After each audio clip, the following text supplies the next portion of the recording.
औषध घेऊन कंटाळलात का?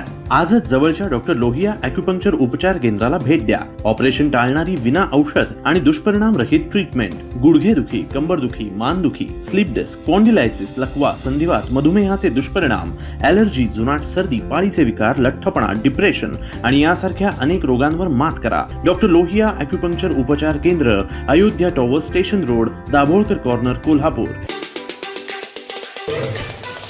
अडीच वर्षापूर्वी सत्तांतर झालं होतं. त्यावेळी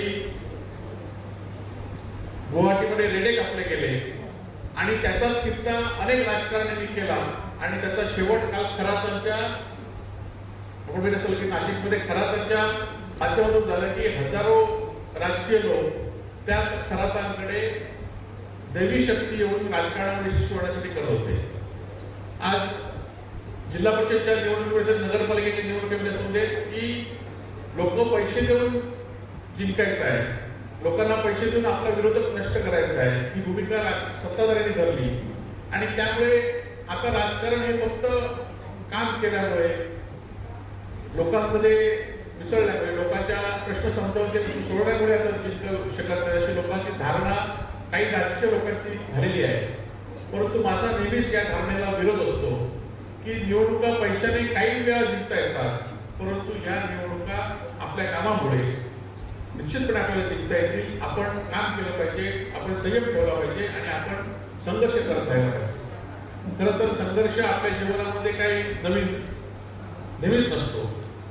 खरं तर मला अनेक पदं मला पदं न मागता या ठिकाणी मिळाले आणि त्यातनं मी काम करत गेलो आणि ही सिंधुदुर्ग जिल्ह्यातली जनता आहे. आज जरी कालच्या लोकसभा विधानसभेच्या निवडणुकीमध्ये निकाल जरी वेगळा लागला असेल तरी लोकांची भावना, लोक आपल्याबरोबर आहेत.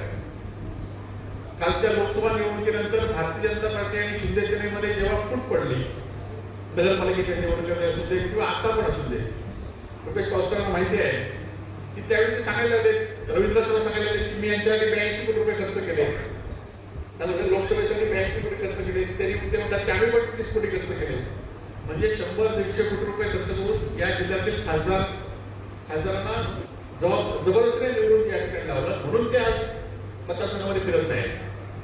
खरं तर मला लोकसभा निवडणुकीमध्ये 28,000चं मताधिक्य या मतदारसंघामध्ये भाजपच्या उमेदवाराला होतं आणि त्यामुळे 28,000 मताधिक्य एखाद्या निवडणुकीमध्ये 6 महिन्यात निवडणूक झाली आणि त्या निवडणुकीत कोणताही खूप कठीण काम होतं आणि त्यावेळी हे कठीण काम मला जी दशावतारी कलाकार 800 वर्षापूर्वीपासून या जिल्ह्यामध्ये कार्यरत आहे, अशा दशावतारी कलाकारांचा सन्मान आज आपण या ठिकाणी ठेवला. त्याबद्दल सर्वप्रथम कुडाळ तालुका शिवसेनेला मनापासून धन्यवाद व्यक्त करतो. त्याचबरोबर माझे सहकारी नगरसेवक मंदार शिसाट यांना सुद्धा धन्यवाद व्यक्त करतो की आपल्या सातत्याने आपल्या जीवनामध्ये महत्त्वाचा घटक असलेला परंतु सातत्याने उपेक्षित राहिलेला रिक्षा चालकांच्या साठी आपण अपघात विमा या योजना सुरू केली आणि त्याचा शुभारंभ आज या ठिकाणी करत आहे. त्यासाठी सुद्धा मंदार शिसाट यांना धन्यवाद व्यक्त करतो आणि त्याचबरोबर रक्तदान दात्यांनी सुद्धा उत्स्फूर्तपणे या ठिकाणी रक्तदान केलं. खरं तर शिवसेनेचं नेहमीच 80% समाजकारण 20% राजकारण या भूमिकेतनं काम असतं आणि आम्ही दरवर्षी आपले शिवसैनिक माझ्या वाढदिवसानिमित्त जवळजवळ 100 तरी बाटल्या रक्त करण्याचा आपण संकल्प करतो.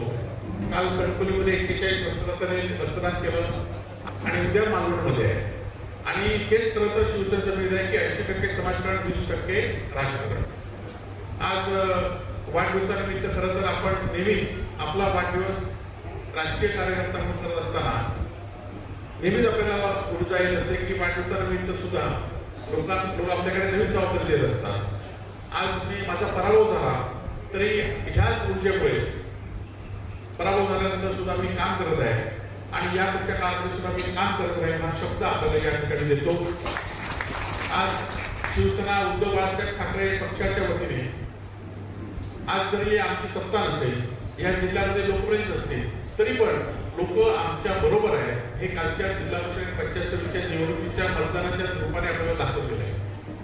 आज आपण बघताय की अनेक प्रश्न या राज्यामध्ये असताना आज राज्य कुठल्या दिशेने चाललंय ह्याचा विचार सुद्धा आपण लोकांपर्यंत कळवण्याची, लोकांपर्यंत पोहोचवण्याची गरज शिवसेनेचा विषय नव्हता. पण अजूनही विमान वस्तुस्थिती सुरू झाल्याने वस्तुस्थिती वस्तुस्थिती आहे. आज भाताची खरेदी झाली आहे, त्याचे पैसे अजून मिळाले आहेत. काही ठिकाणी ॲप बंद आहे. गेल्या वेळची नुकसान भरपाई भाताची अजूनही मिळाली नाही शेतकऱ्यांना. आज एमआरपीचे पैसे गेले 4 वर्ष नाही आहे. हो ना, बघे एमआरपीचे पैसे 4 वर्ष नाही आहे. आता ह्या सगळ्या गोष्टीसाठी आम्ही वारंवार या लोकांकडे होतो. आता काल मी जेव्हा आमदार झालो तेव्हा लोकांची आमच्या सगळ्याच कार्यकर्त्यांची भूमिका होती की चांगले हॉस्पिटल या ठिकाणी झाले पाहिजे, आरोग्याच्या सुविधा चांगल्या पाहिजे. म्हणून पहिलं हॉस्पिटल या ठिकाणी उद्धवजी ठाकरे मुख्यमंत्री असताना आपण सुरू केलं आणि त्या हॉस्पिटलमध्ये चांगल्या सोयी दिल्या. परंतु आज त्या हॉस्पिटलची अवस्था काय? आपण बघितलं असाल की ओरोसमध्ये छोट्याशा जिल्ह्यामध्ये आपण शासकीय मेडिकल कॉलेज सुरू झालं. त्यावेळी शासकीय मेडिकल कॉलेज होणार नाही म्हणून सांगितलं, परंतु ते शासकीय मेडिकल कॉलेज सुरू झालं. पण दुर्दैवाने आज 800 कोटीचं काम सुरू आहे. त्या कामातील फक्त निधीची टक्केवारी घेण्यासाठी हे सत्ताधारी आणि त्या कर्मचाऱ्यांना, जे कर्मचारी 400 कर्मचारी आहेत ते 100 कर्मचारी सुद्धा आहेत, त्याची टक्केवारी घेण्यासाठी काही लोक काम करत आहेत. सांगतो की तुम्ही आमच्यात राहा, पण त्यांनी पण आमच्यावर असल्यामुळे ते सांगितलं की आता आम्ही वैभवनेकडे सोडणार नाही. परंतु अशा भूमिकेमुळे त्यांना सुद्धा राजकारणातून पराभव स्वीकारावा लागला. अशी अनेक माणसं आहेत की ज्यांना ते इच्छुक होते, त्यांच्या तुम्ही आमच्या पक्षात करा, परंतु त्यांनी सुद्धा आमची भूमिका घेतली. आम्ही आमदारांबरोबर वैभवनेकडे माझ्या आमदारांबरोबर राहणार होती भूमिका घेतली आणि त्यामुळे त्यांना पण त्रास झाला. परंतु हा त्रास एखादी चांगली गोष्ट करायची असेल तर सगळ्यांना त्रास होत असतो आणि तो त्रास आपण सहन केला पाहिजे आणि तरच पुढच्या भविष्यात त्या दृष्टीने लोकांना आपण चांगली भूमिका घेऊ. आज खरं तर राजकारणामध्ये अनेक लोक, आमच्याकडे सुद्धा अनेक लोक गेले. काल उद्धवजींनी आपल्या भाषणामध्ये आपण बघित असेल, उद्धवजींनी सांगितलं आपल्या भाषणामध्ये, परंतु अनेक लोकांना मदत दिली, ते मदत दिलेले लोक सुद्धा गेले. आणि आमच्याकडे सुद्धा काही गेले सत्ताधारी पक्षामध्ये जातात, त्यांना कुठलंही कारण नव्हतं असतं. तरी काय एखाद्या सत्ताधारी पक्षातले लोक गेले आणि तरी काय विकासाचं काम सांगून गेलंय, एखाद्याला रोजगार देतो म्हणून सांगितलं, काय नोकरी लावून सांगितलं, काय तर नाही. फक्त आणि फक्त आपला काय स्वार्थ आहे हा त्यांनी बघितला आणि ते गेले. त्यामुळे तुम्ही त्यांच्या जाण्याने तुम्ही गडबडू नका, तर ते आपल्या फायद्यासाठी केलं पाहिजे, त्यातनं लोकांना न्याय मिळाला पाहिजे, म्हणून आज ते उद्दिष्ट आहे. आणि त्यामुळे अशा अनेक अंशांना घेऊन खरं तर राजकारणामध्ये काम करताना आपल्या काहीतरी जबाबदारी असतात, आपले काहीतरी विचार असतात, आपले काही नीतिक असतात, ह्या गोष्टी आपल्याला करायच्या असतात. आणि त्यामुळे आम्ही ह्या निवडणुकीमध्ये नुसतं या काळामध्ये, येणाऱ्या काळामध्ये सुद्धा आज उपकर साहेबांना माहिती आहे की त्यावेळी महाविकास आघाडी म्हणून एकत्र लढलो. शिवसेना असू दे, काँग्रेस असू दे, राष्ट्र असू दे, या महाराष्ट्रातले पत्रकार मित्रांना एवढं सांगतो की या महाराष्ट्रातले जे विरोधी पक्ष सत्ताधाऱ्यांच्या लढले त्यातले 150 पेक्षा जास्त उमेदवार हे परत सत्ताधारीमध्ये गेले. आमच्यासारखे 2-4 उमेदवार असतील की जे निवडून हरल्यानंतर सुद्धा विरोधी पक्षात काम करतायत. आणि त्यामुळे लोकांना पण माहिती आहे की आम्ही सत्ताधारी पक्षामध्ये न जाता विरोधातली भूमिका योग्य असेल तर भूमिका या ठिकाणी घेतो. आज आंबा बाजूचं आपण बघताय की सगळीकडे एवढ्या मोठ्या प्रमाणात नुकसान झाले आणि शासनाला जाग आणण्याचं काम आम्ही या ठिकाणी करतोय. काही दिवसापूर्वी मुंबई गोवा मार्गाचं हायवेचं आपण बघितलं असाल, आज धाराटचे सुद्धा काही लोक इथे आले की त्या ठिकाणी किती अपघात होते आणि त्या अपघाता वेळी त्या अधिकाऱ्यांना जाब विचारला म्हणून सुद्धा आमच्यावर गुन्हे नोंद झाले. मुंबई गोवा मार्गाच्या उपकरणाच्या विरोधात ओरोसला आंदोलन केलं होतं त्यावेळी सुद्धा आमच्यावर गुन्हे नोंद झाले. परंतु आम्ही या गुन्ह्यामध्ये डगमगणार नाही, तर आम्ही योग्य असेल तिथे विरोध करू. आज कुडाळमध्ये काही दिवसापूर्वी शिरसाट नावाच्या एक शिरसाट त्याने एका त्याला नग्न होऊन मारलं होतं आणि त्याला सिद्धेश शिरसाटाने, पण आमची काही त्यांच्याशी व्यक्तीच्या दृष्टीने नव्हतं. जास्त न बोलता आज वाढदिवसानिमित्त खरं तर उद्या रामनवमी आहे आणि रामाने ज्याप्रमाणे आपल्या पद्धतीने राज्य चालवलं अशा रामाचं आपण संपूर्ण देशामध्ये रामनवमी होते. आणि सिंधुदुर्ग जिल्हा हा तर आपल्या दशाधिक माहिती ग्रामीण प्रत्येक गावामध्ये रामनवमी होत असते. आणि त्यामुळे उद्याचा कार्यक्रम न करता आजच आपण या ठिकाणी आपण कार्यक्रम केला, त्याबद्दल आपण सर्वांचा आभारी आहे. पण अयोध्येत तुम्ही जायचे नाही, ज्याप्रमाणे दर रामनवमीला आम्ही 15-20 रामनवमी त्या ठिकाणी जात असतो, तसंच उद्यापासून उद्या सुद्धा त्याचप्रमाणे तुमच्याकडे पण रामनवमी असते, कुडाळेश्वर मंदिरात असते, वालावला असते, माणगाव जाते, कसारमध्ये जातो, कांदळगावमध्ये असते आणि आचऱ्यामध्ये असते. अशा सगळ्या रामनवमीला जात असतो आणि तसंच उद्या या ठिकाणी रामनवमी जाणार आहे. त्यामुळे तुम्ही आज माझ्या वाढदिवसानिमित्त या ठिकाणी सन्मान केला त्याबद्दल मनापासून आपले आभार व्यक्त करतो.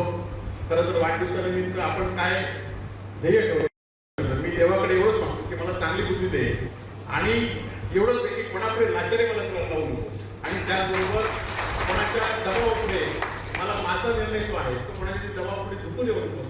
एवढंच मी उद्या रामनवमी म्हणजे देवाकडे मागतो तेच म्हणतो की मला कोणाकडे लाचार व्हायला देऊ नको.